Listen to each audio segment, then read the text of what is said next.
Let's turn all the lights on, 'cause we need to see the crowd going crazy.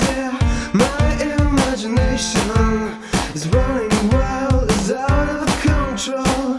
Let's dance in the blue light.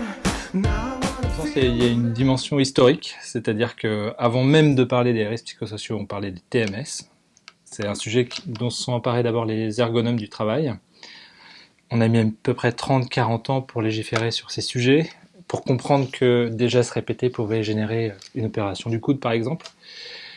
Il y a eu la crise des suicides 2008-2009 à peu près, ce qui a amené une émotion légitime par rapport à ce qui se produisait dans certaines entreprises.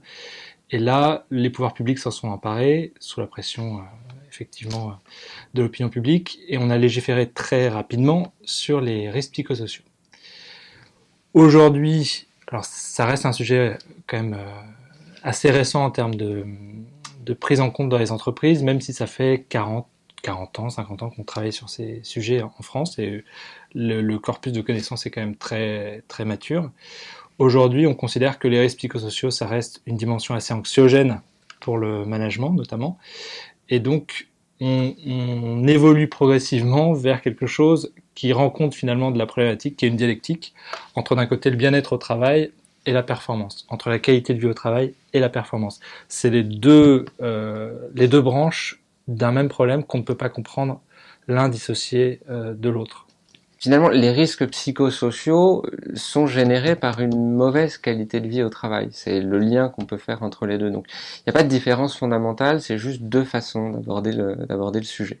C'est plus pratique pour un directeur des ressources humaines de parler de qualité de vie au travail. C'est déjà, d'une part, plus positif comme façon d'aborder le sujet, et c'est aussi travailler sur l'organisation du travail. La qualité de vie au travail, c'est dire je vais travailler sur l'environnement du collaborateur, du travailleur, plutôt que sur lui-même, en pensant que c'est en travaillant sur cet environnement que je vais favoriser son mieux-être.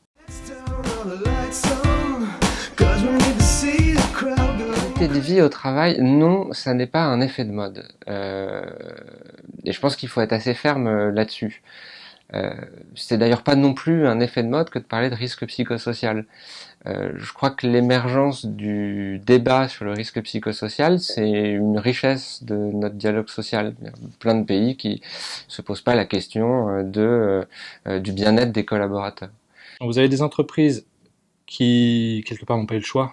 Elles se sont réveillées avec la gueule de bois suite à des changements et des réorganisations qui ont généré des risques psychosociaux extrêmement graves, puisque autant les TMS abordaient des questions qui étaient liées à des problématiques de santé, autant notre problématique des risques psychosociaux va de la qualité de vie au travail, le bonheur, le plaisir au travail, la motivation, au stress, burn-out, dépression, suicide, c'est-à-dire jusqu'à la mort. Donc c'est des sujets difficiles de dire que la mort soit un effet de mode. C'est des sujets trop graves, à mon sens. Le jeu, pour moi, il est crucial, puisque derrière cette thématique, on travaille de tout le capital immatériel de l'organisation. C'est-à-dire, quelque part, la poule aux œufs d'or. C'est un enjeu au niveau des individus. Comment faire en sorte que les individus se sentent dans un environnement de travail qui à la fois les motive, qui les préserve et qui leur donne envie quelque part de se donner. C'est un enjeu au niveau des collectifs de travail. Comment faciliter la coopération entre les individus au niveau des équipes, comment faire en sorte que les équipes se passent le ballon, quelles que soient les individualités qui les composent et qui ne sont pas choisies. C'est un enjeu au niveau de l'organisation elle-même, puisque l'organisation peut être aussi génératrice de risques psychosociaux quand il y a des changements, des transformations qui sont mises en place sans interpeller, sans consulter, sans négocier avec les individus qui sont concernés.